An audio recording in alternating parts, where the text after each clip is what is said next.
Very good morning, children. Welcome to biology class. How are you all? I hope you all are doing good. Are you enjoying the classes? As the class teacher of 8th standard, I am asking that I hope you are enjoying all the teachings which is given by the different teachers.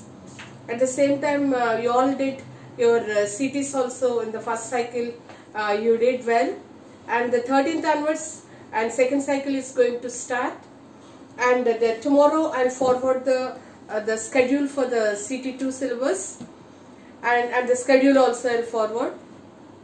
Children, I'll request from both the A section as well as the B section. We are 41 children are there. I want all the 41 children's the involvement, active involvement. Okay, and behalf of Bharat sir and me, just I'm telling that everyone just try to submit all your works on time and write your CTs well and submit your maintain your classworks and homeworks in proper way. Okay, I hope you will do that. You listen the teacher's word and cooperate your parents at home and spend at least, as you are getting the 3 videos for the day, 3 hours if you spend, then it will be good for you to learn the things in an order way. Okay children, that's all for the few instructions, and back to the present topic what we are going to study today's class. Okay children, we completed almost the 4 chapters. First topic I covered microorganisms, friend and foe, and the second topic we studied pollution of air and water, and we also learned the third one, cell structure and its function, and the fourth topic we completed conservation of plants and animals.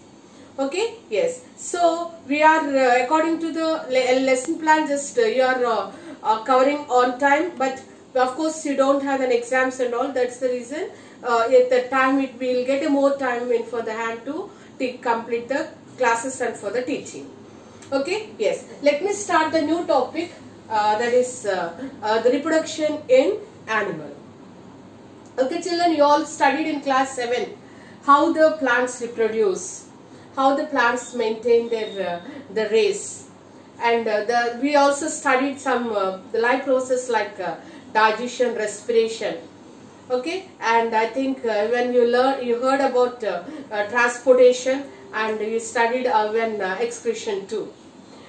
So whenever you will come along with discuss on this life process, and we say that the life process are essential for survival of the living organism. Otherwise we can also say that for growth of the living organisms, life process are essential. Okay, whereas coming to this particular process, reproduction also come under the life process. But why the reproduction is essential? Okay, yes. Let me say about actually first define what is called reproduction. Reproduction is nothing but the ability to produce an young ones. The ability to produce an young ones, we will term it as an reproduction. So why this reproduction is necessary for living organisms? It is necessary to maintain the race. Okay. Not only that, and there is a scientific terminology we can use here for the maintenance, perpetuation of the race. Another beauty in the reproduction is that is continuation of similar kinds of an individual. This is very, very important. Continuation of similar kind of the individuals, generation after the generation. So for that maintenance, the reproduction is the only one life process, and the ability to produce the young ones. Okay children? Yes. So then if you come to this the young ones, adult animal, and whatever the birth they will give. So this tabular activity is given in your textbook. If you see that animal is human beings. Of course we are the social animals. Okay, human beings, the young ones will call them as baby. Whenever mother gave birth to the either boy or the girl, and they'll say that baby girl and then baby boy. Okay, young ones will call them as a babies. And there was come to the cat. The young one for the cat is a kitten. The dog, the young one is the puppy. Okay, and for the butterfly, the young ones are called as chrysalises. Chrysalises, maybe you heard about this in the computer language. Of course, the chrysalises are, we can also say that the larval form, are the pupa, are an caterpillar stage. We can, they all come under the young ones of the butterflies. Okay, yes. So, let's come to the hen. The young one for the hen is chick. Cow is calf and the frog is a tadpole stage. Okay, yes. For in all these examples, just I said that similar kinds of an individual. The similar kind of an individual is maintaining in all these examples except the butterfly and a frog. Okay, let's come to the frog. Adult frog, it has 4 limbs and hind limbs, and it hops on the land with the help of that. But if you see the young frog is totally little bit different. Okay, there is no resemblance between the parent and the young ones. The young one, it will be just like it looks like it's a small fish, and it is attached as tadpole, we'll say that, and that attaches to the in the water aquatic plants, and even they have a pair of gills. When once this tadpole of the frogs start developing, start growing, and ultimately completely what will happen? There is no resemblance. There is no resemblance between the young one and an adult. But in all these examples, when human beings, the cat or the dog, the size-wise we cannot see the similarity, but all the body parts, it will be similar in both the young ones as well as the adults. Okay, yes. So the main importance for the reproduction is to continuation of similar kinds of the individuals generation after the generation. That's the main aim of the reproduction. Whereas coming to the modes of reproduction, how this reproduction occurs. Okay, how reproduction occurs in plants and then in animals. Of course, you already studied about the plants in class 7, and now we will study about how the reproduction takes place in animals. Okay, yes, there are 2 methods. One is a sexual process, sexual reproduction. Let's call it the modes of reproduction. Sexual process, and the second process is an asexual process. Okay, yes, what is this terms explained here? Sexual in the sense we can say that in the living organisms, and we can see the differences between the 2 organisms, like we can by seeing their characteristic features, and we can say that male and female organisms. Okay, yes. So the male reproductive organisms produces the male gamete, and female reproductive organism produce female gamete. When the male and the female gamete, it will be fuses and will get a zygote. That nothing but we'll call it as a fertilization. When once a zygote is formed, and the zygote in later course it is developed like as an embryo, and finally embryo is developed in the time. The embryo is developed like as an adult, and then we'll get an young ones. So that entire process it will become under the sexual process. Then this particular process where we can see the gamete production and the fusion of the gametes, and this further the gametes will be fused gametes will be formed like a zygote, embryo and an adult. Okay, whereas coming to the asexual process. Asexual process mostly, and we'll see only in the single organism. Okay, amoeba, asexually it will reproduce by the process of binary fission. Okay, euglena, asexual process. That means asexual, this single organism will not produce any sort of the gamete. Gametes will not produce. So, if there are no gametes, obviously what will happen? There is no fusion process. So, in asexual method, what will happen means there is no production of the gametes. So, obviously there is no fusion of the gametes, no resultant product, that is zygote. Okay, yes. So, how they produce, that we'll study in the end of the coming days. But just a brief introduction, just listen here. How they will be produced means there are different methods by the process of the cell division. Okay, this is only the one technique you have to learn here, mitosis and then meiosis. With the help of these particular processes, and what will happen, either maybe the nucleus divide into two parts, then by binary fission, or maybe the flagella part may divide, maybe the body it may divide. So enlargement of the cells it may not occur. Anything may happen in an asexual process to produce the young ones.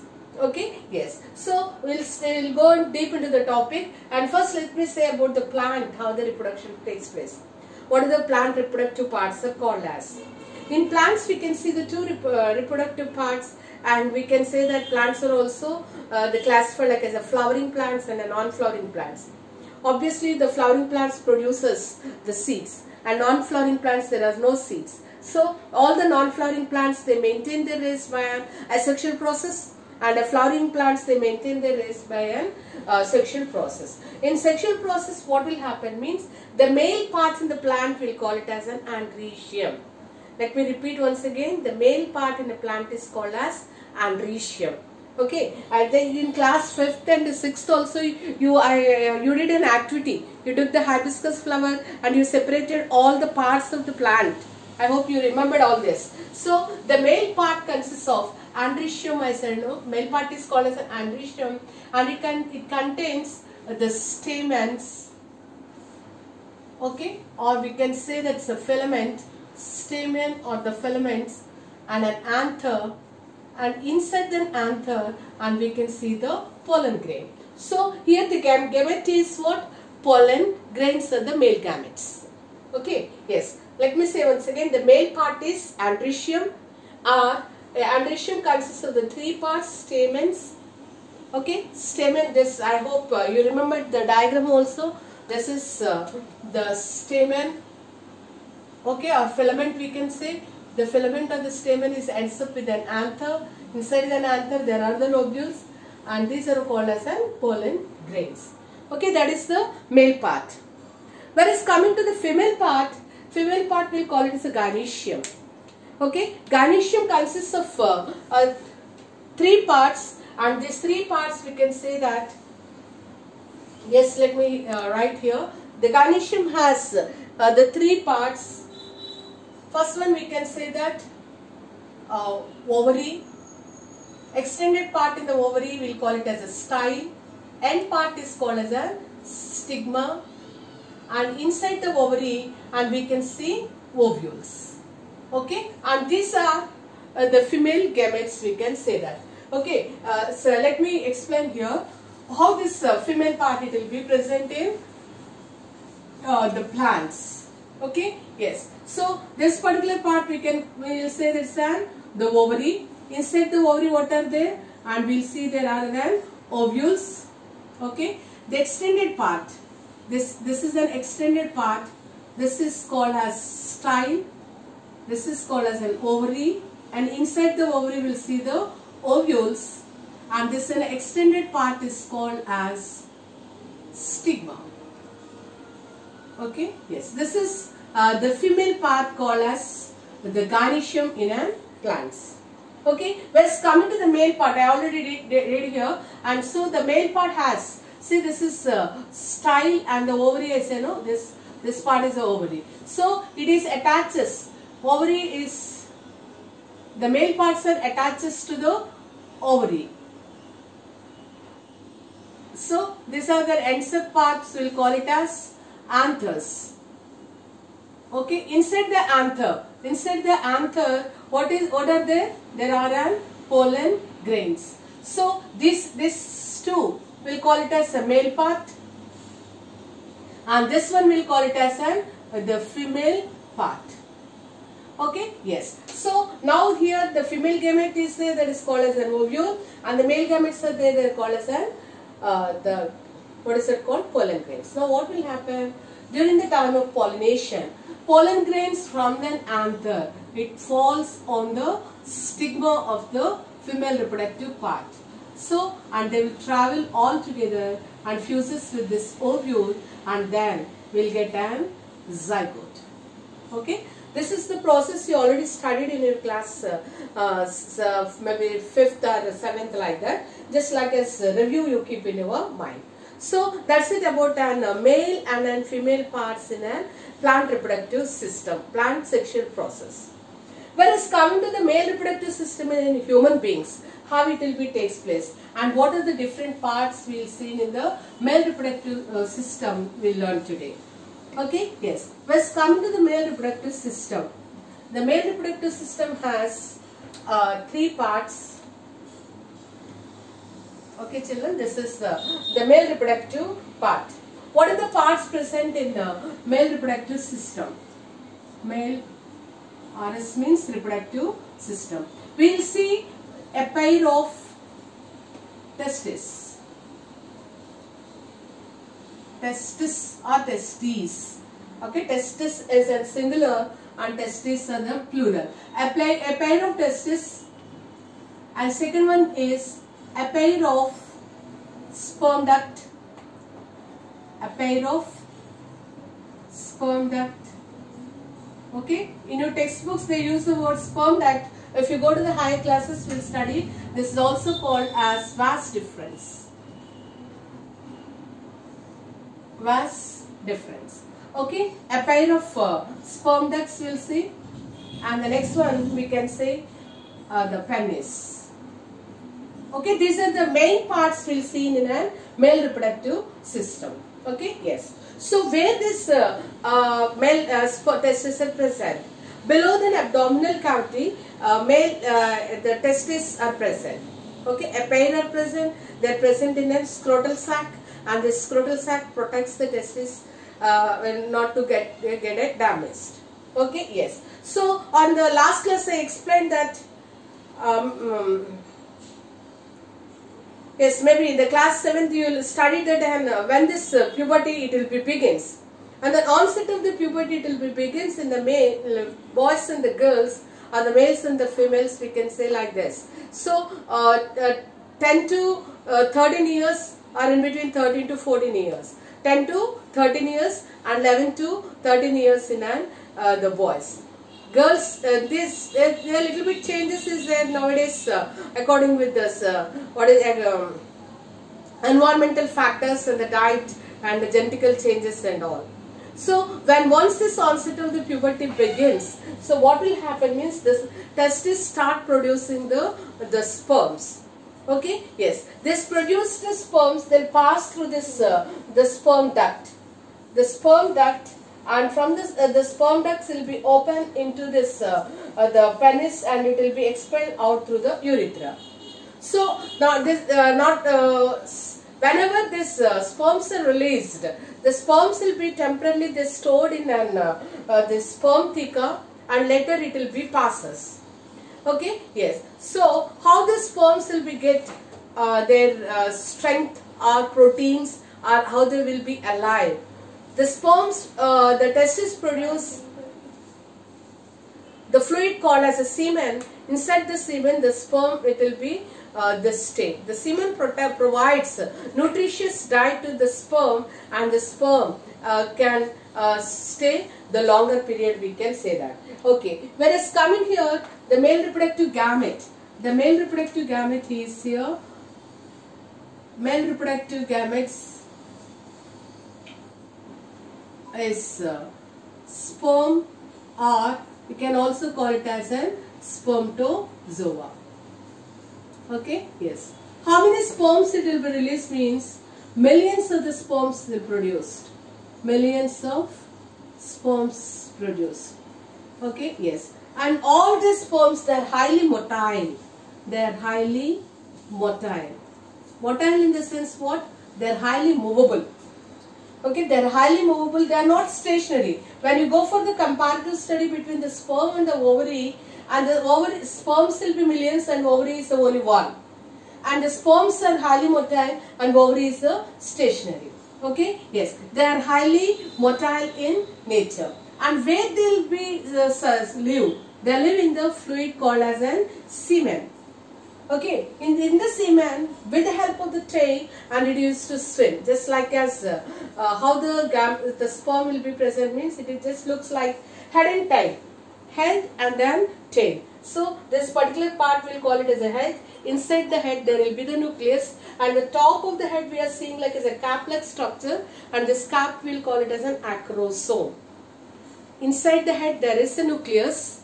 On the top of the head there is an piercing cap-like point that we'll call it as an acrosome. What is the use of this an acrosome? What is the use of the acrosome means? During the fertilization process, when once the sperms reaches to the female reproductive system, and once they try to fuse with the female reproductive part, the female reproductive part we can say that is the ova. So all the sperms, just like millions I said, no, many sperms they'll attack to the ova like this. Many sperms. So with the help of this, they have the piercing cap, no? They have the pointed cap like this, and this is tail like this. With the help of this pointed cap, what they will do? They pierce the wall of this, the ova, and immediately the sperm it will goes. When once the sperm it will enter, all the millions of the sperms will not enter. Only one sperm can fuses. But the very rare cases may be twins. And very rare cases we may get the triplets and then the fourlets also we can see. But usual natural course, usually we can see only the single individual only, the single one only develops. How it will be? How it ova protect itself in order to allow other sperms inside means, when once this the sperm pierces and it will enters, immediately what will happen means the walls of this ova will get thickened. The walls of this ova automatically it gets thickened, and there is no chance for, even though it start pierce it and it cannot enter inside, and only the 72 hours it can stay in the female reproductive system. Afterwards it will die and it will be come out along with the waste products. Okay, yes children. So that is the reason we are saying the sperms are highly motile in nature. Highly motile, and with the help of, see here, just I said the acrosome function is what?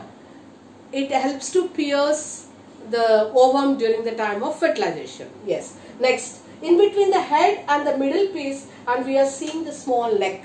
It's a connecting link. It's a connecting link between head and then middle piece. If you see inside the middle piece, and we can see inside the middle piece they have the mitochondria, and it helps to generate an energy, and with this energy and the sperm can survive. Not only that, I already said that the semen is also provides the nutritious food to the sperm to be highly motile in the nature.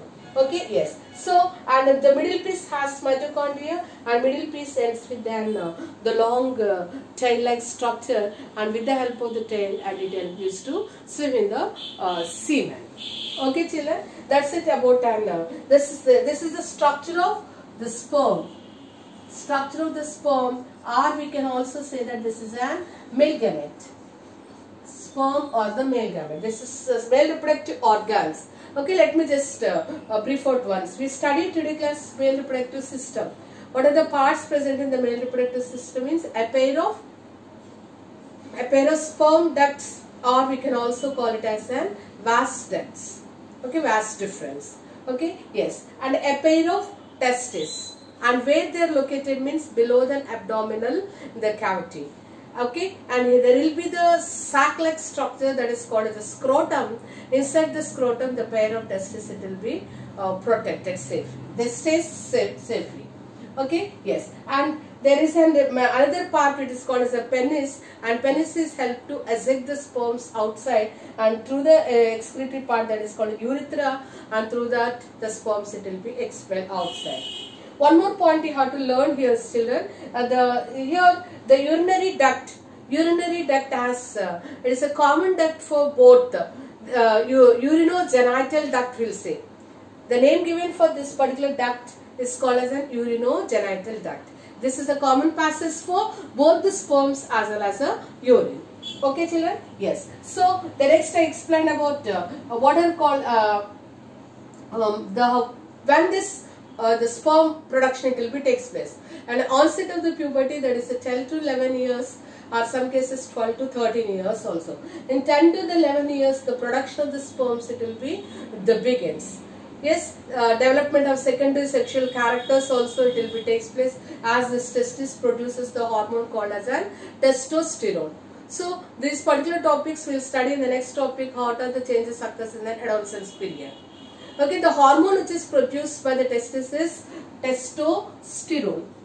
Testosterone, and with this is helpful for development of secondary sexual characteristic features. What are these secondary sexual characteristic features means? Okay, the characters like we can say that growth of beard, body muscles, okay, and mustache, and all this comes under the secondary sexual characteristic features. Along with that, it influences this production of the sperm. Okay, and we can also call it as a spermatozoa, and it is a male reproductive the gamete. Okay, yes.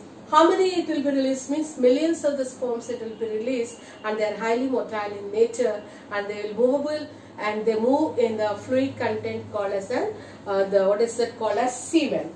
Okay, semen protects nutritious material, and it provides the good health to the sperm, and the sperm can stay 72 hours when once it is enters into the female reproductive system. Okay, when it's coming to this the male gamete. The male gamete is called as a sperm, and the sperm has again three parts: head, neck, and the middle piece and the tail. On the top of the head there is an acrosome, and it helps to penetrate into the ova. Tail is helpful for swimming, and middle piece is helpful for to generate some energy. Okay children, that's all for today. I'll forward the key points and make a note in key points in the CWs and do the homework and submit on time. And that's all. Stay safe at home. Enjoy your day. Bye.